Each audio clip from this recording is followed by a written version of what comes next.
बोलूं सर? मैं बोलूंगा, आप बोलेंगे? बिस्मिल्लाहिर्रहमानिर्रहीम, अस्सलाम वालेकुम। मैं शहीद Rizvi, faculty member, department of entrepreneurship and innovation, आपको इस्लामी यूनिवर्सिटी बहावलपुर के ऑफिशियल पेज से खुश आमदीद कहता हूँ। आप सबके इल्म है कि हमने एक लाइव सीरीज का आगाज किया है जिसको हमने नाम दिया है IUB एडमिशन आर, जिसमें हम डेली बेसिस पे अपनी यूनिवर्सिटी से ऐसे फैकल्टी मेंबर्स को, ऐसे हेड ऑफ डिपार्टमेंट्स को इनवाइट करते हैं जो यूनिवर्सिटी को प्रेजेंट कर रहे हैं और वो यूनिवर्सिटी के बारे में आपको ब्रीफ करते हैं। तो जो आज का सेशन है वो हमारा dean faculty of computer science professor doctor दोस्त मोहम्मद खान साहब के साथ हमारा सेशन है आज का, जो कि हमसे बात करेंगे। सर अस्सलाम वालेकुम, कैसे हैं आप? खैरियत से? अल्हम्दुलिल्लाह सर, आप सुनाइए। वालेकुम अस्सलाम वरहमतुल्लाहि वबरकातुहू सर, ठीक खैरियत से। सर बहुत शुक्रिया कि आपने टाइम दिया, और मैं चाहूंगा कि आप थोड़ा सा पहले अपना मुख्तसर सा तारुफ करवाएं ताकि जो ऑडियंस आपको देख रही है वो आपको जान पाए कि आप यूनिवर्सिटी में कितने अच्छे सर्व कर रहे हैं और किस किस पोजीशन में सर्व करते रहे हैं। थैंक यू वेरी मच शहीद भाई। मेरा नाम डॉक्टर दोस्त मोहम्मद खान, और मैं पिछले 2 सालों से प्रोफेसर भी बना और आजकल मैं फैकल्टी ऑफ कंप्यूटिंग का डीन, एज इंचार्ज डीन सर्व कर रहा हूँ।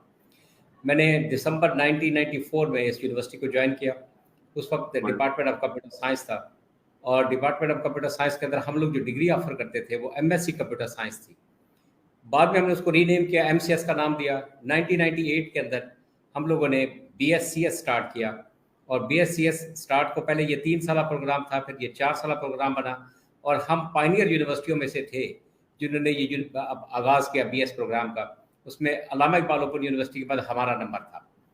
उसके बाद 2002 में हम लोगों ने डिपार्टमेंट को भी रीनेम किया, और BSIT भी हम लोगों ने 4 साला प्रोग्राम स्टार्ट किया। डिपार्टमेंट का नाम बन गया कंप्यूटर साइंस एंड IT।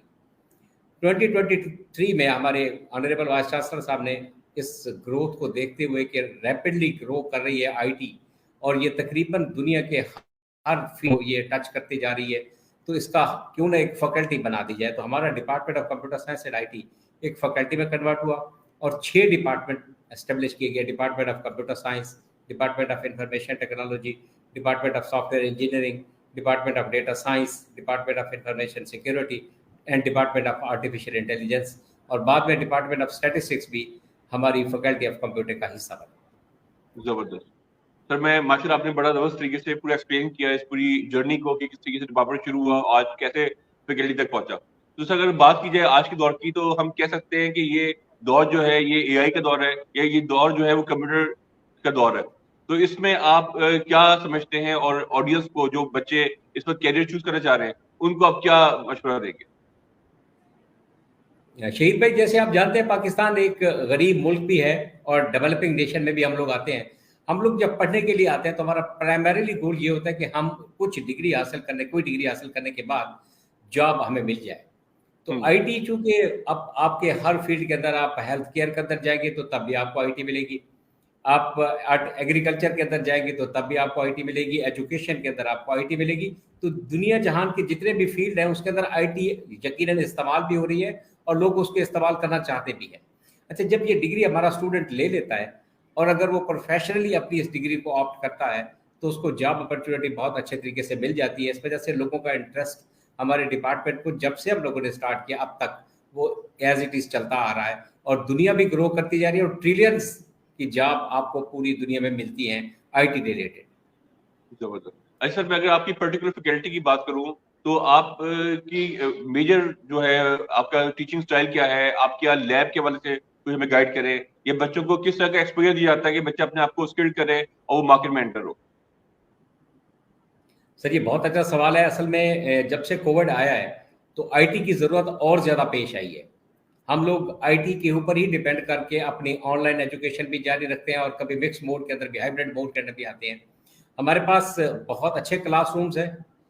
बहुत अच्छे क्लासरूम से मेरी मुराद ये है कि बहुत अच्छा उसके अंदर फर्नीचर भी है, और आपको गर्मियों के अंदर वहाँ पे एयर कंडीशन भी मिलता है। हमारे पास 4 वेल फर्निश्ड लैब हैं जो कि डेडिकेटेड है हमारे अंडर ग्रेजुएट प्रोग्राम के लिए।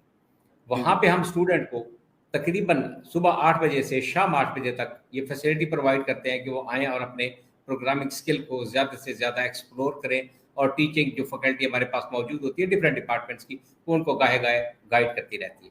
इसके अलावा हम लोग बहुत जल्द से मुराद है कि नेक्स्ट वीक इंशाल्लाह हम लोग MPhil PhD के लिए भी एक डेडिकेटेड लैब बनाने जा रहे हैं, जो कि हम इनिशियली स्टार्ट करेंगे 5 से 10 लोगों के ऊपर मुश्तमिल होगी, PCs के ऊपर।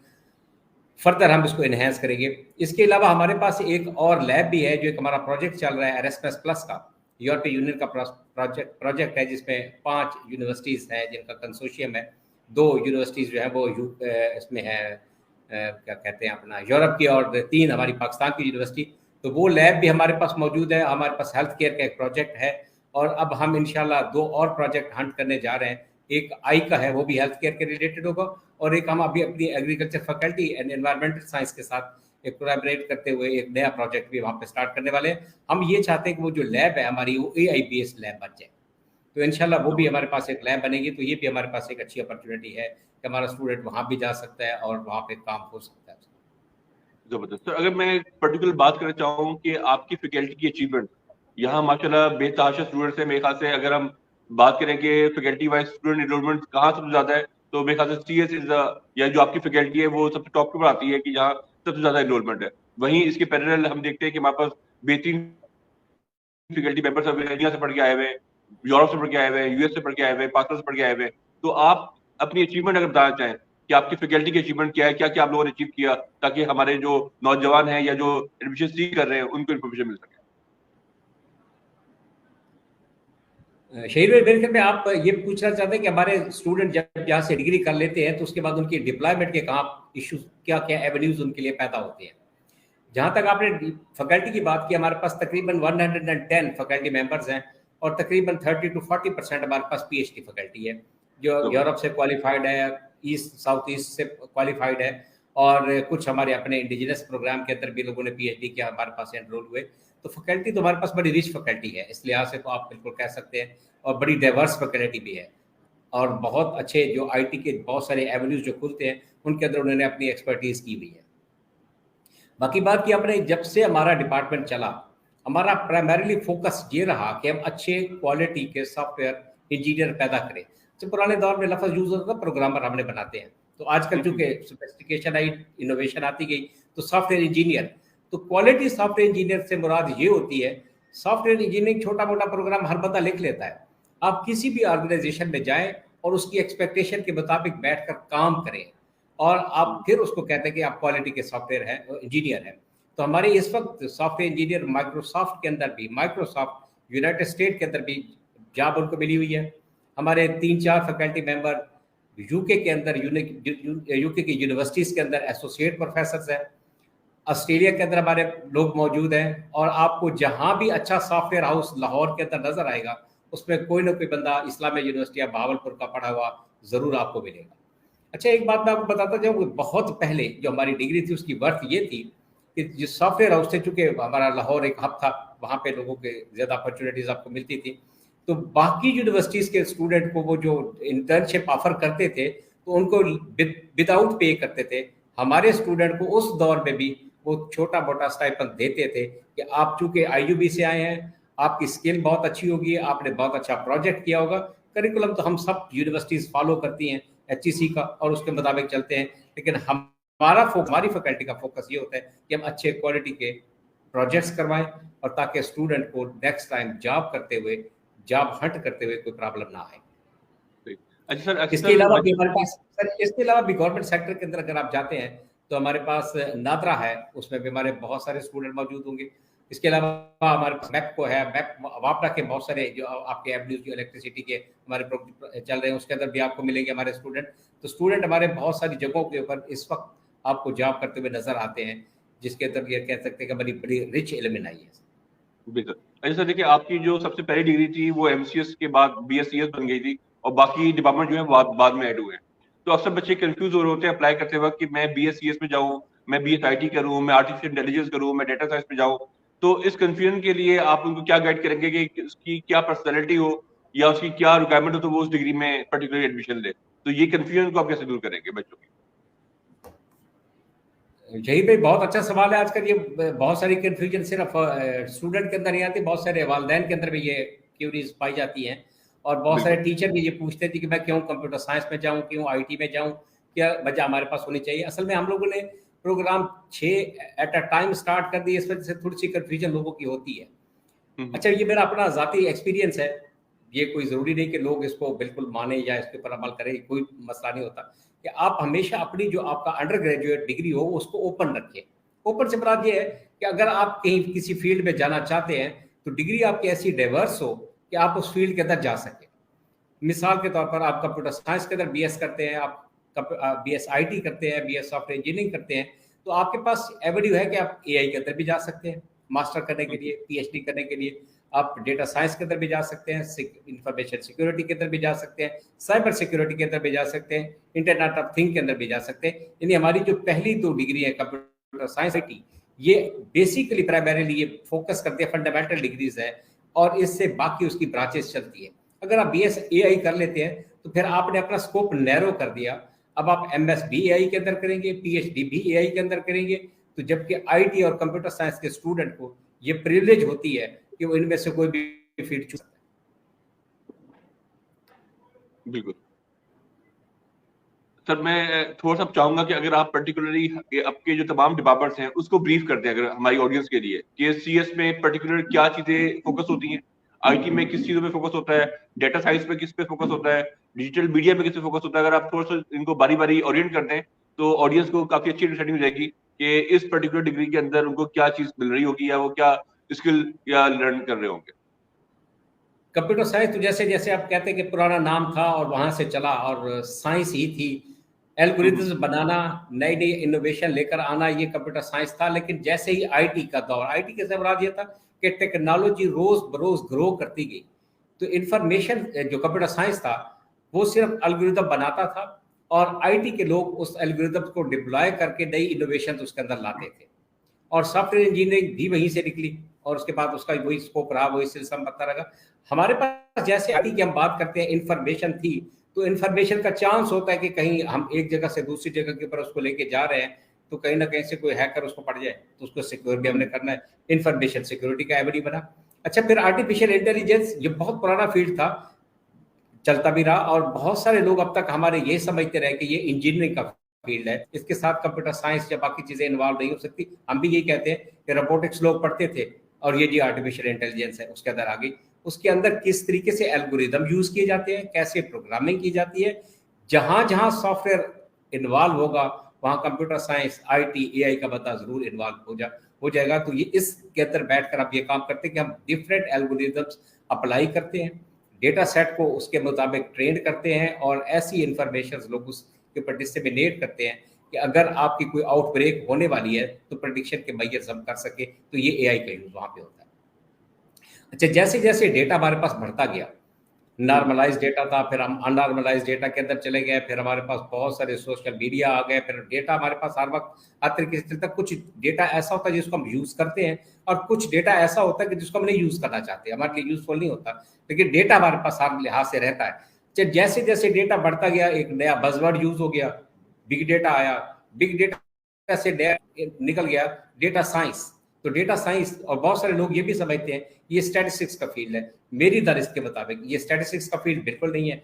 हम स्टैटिस्टिक्स के एल्गोरिदम जरूर अप्लाई करते हैं और उनको कस्टमाइज करके हम अपने मुताबिक उसको यूज करते हैं, एज इट इज उसकी टर्मिनोलॉजी भी हम ले लेकर हमारे पास आते हैं। तो डेटा साइंस इसलिए इसको अमर्ज किया गया कि जैसे जैसे डेटा बढ़ता गया वहां से किस तरीके से हमने इंफॉर्मेशन लेनी है, नॉलेज एक्सट्रैक्ट करना है और उसको यूजफुल नॉलेज बनाना है।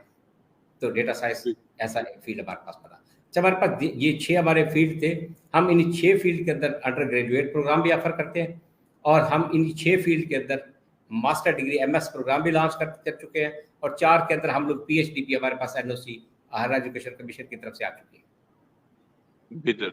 अच्छा सर, मैं थोड़ा सा पर्टिकुलर जानना चाहूंगा एक दो और पॉइंट के हवाले से कि हमारी जो यूनिवर्सिटी है वो गवर्नमेंट की है, एचईसी से वो एफिलेटेड है, रिकॉग्नाइज्ड है। अब बहुत सारी एक्रेडिटेशन काउंसिल्स आ गई हैं, जैसे कि बीएमडीसी मेडिकल के लिए होती है, इंजीनियरिंग काउंसिल इंजीनियरिंग वालों के लिए होती है, हमारी मैनेजमेंट की भी काउंसिल है। तो आपकी भी क्या काउंसिल है और क्या हमारी ये तमाम डिग्रियां उससे एफिलेटेड हैं? सर, आप लोगों ने इसके लिए मूव किया हुआ है कि हम एक्रीडेट करें। बिल्कुल, हमारी भी एक काउंसिल है एनसेक के नाम से, और अभी तक उसने जरा हमारे ऊपर जरा थोड़ा सा जैसे कहते हैं कि शिकंजा टाइट नहीं किया कि आप थोड़ा सा लिएंसी हमारे पास बरत रही है। तो लेकिन इस साल अगस्त के बाद उन्होंने ये कहा कि आपकी सारी डिग्रीज एफिलिएटेड होनी चाहिए, एक्रीडेटेड होनी चाहिए एनसेक के साथ। लेकिन हम लोग करिकुलम उनके मुताबिक उसको फॉलो करते हैं और हम लोगों ने अप्लाई भी किया हुआ है कि हमारे लिए कुछ हमारे डिपार्टमेंट के अंदर 0% भी कर दिया है। कंप्यूटर साइंस और आईटी डिपार्टमेंट चूंकि पुराने डिपार्टमेंट है, तो हम डायरेक्ट एक्रीडेशन के लिए वहाँ पे अप्लाई करने के लिए जा रहे हैं इंशाल्लाह। तो बहुत जल्द हमारी डिग्री भी एक्रीडेटेड हो जाएगी। वंडरफुल। अच्छा सर, दूसरा सवाल इसी से ही लिंक है कि जब बच्चे डिग्री में अप्लाई कर रहे होते हैं तो बहुत से बच्चे कंफ्यूज होते हैं कि इसका मिनिमम क्राइटेरिया क्या है अप्लाई करने का, क्योंकि कंप्यूटर साइंस जो है वो एक साइंस डिग्री है। तो आप थोड़ा सा ये गाइड कर दें कि मिनिमम उसकी एफएससी में क्या परसेंटेज हो, उसकी टेस्ट में कितने परसेंटेज हो, तब वो जो है वो एलिजिबल होता है इस डिग्री में अप्लाई करने के लिए। सर ये वैसे बहुत अच्छा सवाल है, बहुत सारे लोग कंफ्यूज भी होते हैं। हमारा क्राइटेरिया बिल्कुल ओपन है। हम आईसीएस, एफए, एफएससी या इसके इक्विवेलेंट कोई भी डिग्री हो, लेकिन उसके मार्क्स कम से कम 50% हों। ये कि हमारी काउंसिल कहती है, एनसेक हमारी कहती है कि लेस देन 50% आपने एडमिशन नहीं देना।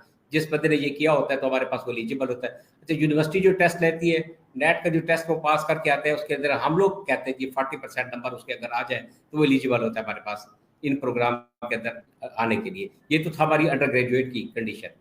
पोस्ट ग्रेजुएशन के अंदर जो एचईसी कहती है एग्जैक्टली हम उसको फॉलो करते हैं और उसके मुताबिक उसको लेके जाते हैं। गैट उसके लिए होना ज़रूरी है, या उसके लिए हमारी यूनिवर्सिटी जो अपना टेस्ट लेती है वो उसको पास करना ज़रूरी होता है। और उसके अंदर ये भी है कि कुछ कंपलसरी कोर्सेज है उसने करने हैं, और कुछ और दूसरा हमारे पास शर्त ये है कि हम लोग डिग्री जब भी करेंगे एमएस की या पीएचडी की, हमारे पास स्टूडेंट एनरोल होगा तो वो थीसिस बेस्ड है। हमने उसको ये नहीं कहा कि जी वो 2 कोर्स ले ले तो उसके बाद हम उसको डिग्री दे देंगे, बिल्कुल नहीं है। जी हमारी डिग्री के लिए ज़रूरी है कि वो थीसिस लिखेगा। सही सही। अच्छा सर, एक और चीज हमने देखने में मिली है कि बहुत सारे जो प्रोफेशनल्स हैं जब वो अपनी ग्रेजुएशन कर लेते हैं तो जॉब में आ जाते हैं, ठीक है। और माशाल्लाह आईयूबी में जो आपका फैकल्टी है उसका ट्रेंड है कि बच्चे ड्यूरिंग स्टडी भी जॉब कर रहे होते हैं। तो खासतौर पर मास्टर लेवल की बात करूं या पीएचडी की बात करूं तो वो रेगुलर क्लासेस नहीं दे सकते। तो क्या कोई वीकेंड प्रोग्राम हम उनके लिए ऑफर कर रहे हैं? क्या कोई ऐसी गुंजाइश है कि वो वीकेंड में आके अपनी स्टडी कंटिन्यू कर सकें? सर बिल्कुल, अब तो मेरे ख्याल में हमारी यूनिवर्सिटी को अलाउ कर दिया है। और पहले भी हमारा जो प्रोग्राम था एमएस पीएचडी का, ये हम इवनिंग में लॉन्च करते थे। इवनिंग के अंदर आता था कि अपनी जॉब से लोग फारिग होकर हमारे पास आ जाए। और नॉर्मल हमारा क्राइटेरिया ये था कि फ्राइडे सैटरडे संडे को हम लोग वहाँ पे उनकी क्लासेस लगाते थे एमएस पीएचडी प्रोग्राम की। बिल्कुल जी, अलाउ आप करते हैं। और यूनिवर्सिटी भी हमारी अलाउ करती है कि वीकेंड के अंदर आना चाहें, ड्यूरिंग वीक आना चाहें, तो ये हम दोनों फैसिलिटीज़ प्रोवाइड करते हैं जी। ज़रूर आए हमारे पास और दाखिला लें जी उसके। सर मैं अब सेशन को थोड़ा सा क्लोजिंग कर लेके जाऊंगा और मैं आपसे एंड में आपके क्लोजिंग रिमार्क्स भी लूंगा। मैं अगेन थोड़ा सा समअप कर दूं अपनी ऑडियंस के लिए कि आज का जो सेशन था वो हमारा डॉक्टर दोस्त मोहम्मद साहब के साथ था, जो कि हमारे डीन है फैकल्टी ऑफ कंप्यूटिंग के, और माशाल्लाह काफी सीनियर फैकल्टी मेंबर हैं, सीनियर पोजीशन में है। और उन्होंने बड़े डिटेल में हमें पूरी फैकल्टी का इंट्रोडक्शन करवाया कि कैसे एक डिपार्टमेंट से शुरू हुआ और आज किस तरीके से फैकल्टी तक पहुंच गया। वो हम मल्टीपल प्रोग्राम ऑफर करवाए जा रहे हैं, काउंसलर्स के साथ भी हमारा वर्किंग चल रही है। और जो एलिजिबिलिटी क्राइटेरिया है वो ये है कि मिनिमम आपके इंटरमीडिएट में इंटर लेवल में 50% मार्क्स होने चाहिए। 50% मार्क्स होंगे तो आप उसमें अप्लाई कर सकते हैं। बाकी जो टेस्ट होता है उसमें 2 ऑप्शन अवेलेबल होती हैं। एक आप एनटीएस जो ओपन टेस्ट होता है टेस्टिंग बॉडी का, आप उसको भी अप्लाई करके आ सकते हैं। मजीद यूनिवर्सिटी अपना भी टेस्ट देती है, तो अगर आप चाहे तो एनटीएस का टेस्ट दें, चाहे तो यूनिवर्सिटी का टेस्ट दें, तो उसकी बेस पे आप अप्लाई करके अपने एडमिशन सिक्योर कर सकते हैं। तो जो ये कंप्यूटिंग फैकल्टी हमारी यहाँ नॉर्मली बहुत हाई मेरिट रह रहा है माशाल्लाह, बहुत से लोग अप्लाई करते हैं। इसी वजह से जो स्टूडेंट एनरोलमेंट है उसमें ये one of the top department हमारे यहाँ या टॉप फैकल्टी हमारी कंसिडर की जाती है। तो सर मैं अगेन आपका शुक्रिया अदा करना चाहूंगा और आपसे चाहूंगा कि आप क्लोजिंग रिमार्क्स में हमारी ऑडियंस को क्या मैसेज देना चाहेंगे? सर आपका बहुत बहुत शुक्रिया, आप लोगों ने ये प्रोवाइड की।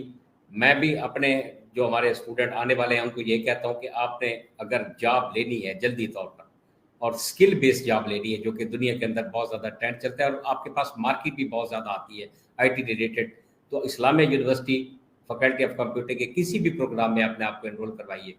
यकीनन आपको, हम बिल्कुल आपसे वादा करते हैं कि जो हमारा करिकुलम है वो पाकिस्तान की सारी यूनिवर्सिटियों के साथ एट पार है।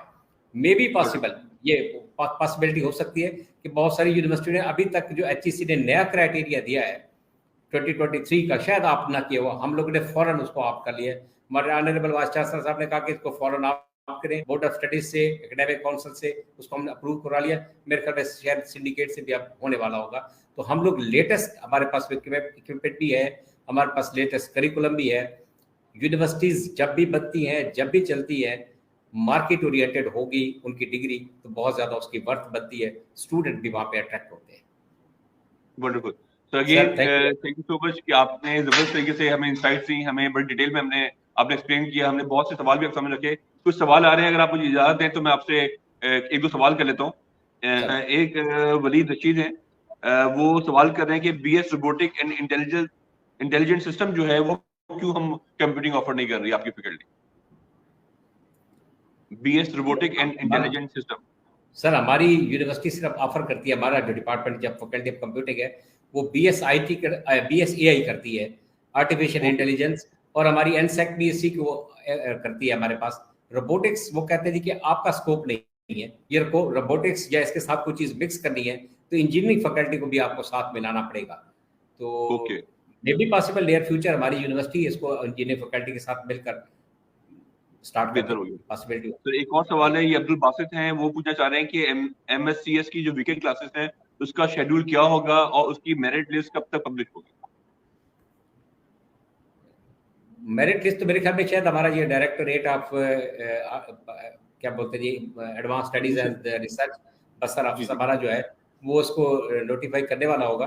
तो वीकेंड की क्लासेस आप लोग लगाते हैं, वो भी सर हम वहाँ पे इनको फैसिलिटेट करते हैं कि जुमे वाले दिन और डिपार्टमेंट चूंकि ओपन होते हैं तो हम 2-2:30 बजे के बाद ही इनकी क्लासेस लेते हैं। Okay okay. और इसी तरह मेरिट लिस्ट के हवाले से हाँ, कुछ और भी सवाल और थे तो सर? और माशाल्लाह काफी अच्छे कमेंट्स भी आए हुए थे आपके हवाले से, काफी इन्फॉर्मेटिव सेक्शन रहा, काफी लोगों ने इसको अप्रिशिएट किया, आपका बड़ा उन्होंने अप्रिशिएट किया। तो सर हम यहाँ अपने आज के सेशन को क्लोज करेंगे। अगेन मैं अपनी तमाम ऑडियंस का जो हमें लाइव हमें देख रही थी, खासतौर पे डॉक्टर दोस्त मोहम्मद साहब का, जो सीनियर हमारे फैकल्टी मेंबर हैं, डीन हैं हमारे कंप्यूटिंग के, वैसे आपको बहुत शुक्रगुजार हूँ कि आपने टाइम दिया। इंशाल्लाह इसी तरह की सीरीज हम कंटिन्यू करेंगे अगले आने वाले दिनों में, बाकी फैकल्टीज को भी हम ऑनबोर्ड करेंगे ताकि आप उससे सवालात कर सकें, अपनी कोई क्यूरी हो वो एक्सप्लेन कर सकें। तो कंप्यूटिंग वैसे ही एक हॉट केक है और हर बंदा ही इस डिग्री में अप्लाई करना चाहता है, इसका पार्ट बनना चाहता है। तो हमने कोशिश की कि आपको एक ओरिएंट करें कि इसके अंदर मल्टीपल प्रोग्राम ऑफर किए जा रहे हैं, सिर्फ BS CS या BSIT नहीं है, हम वहाँ डेटाबेस की डिग्री भी ऑफर कर रहे हैं, आर्टिफिशियल इंटेलिजेंस की डिग्री भी ऑफर कर रहे हैं, हम सिक्योरिटी की, इंफॉर्मेशन सिक्योरिटी की डिग्री भी ऑफर कर रहे हैं, ताकि और भी हमारी डिग्रियां जो है ऑफर की जा रही हैं।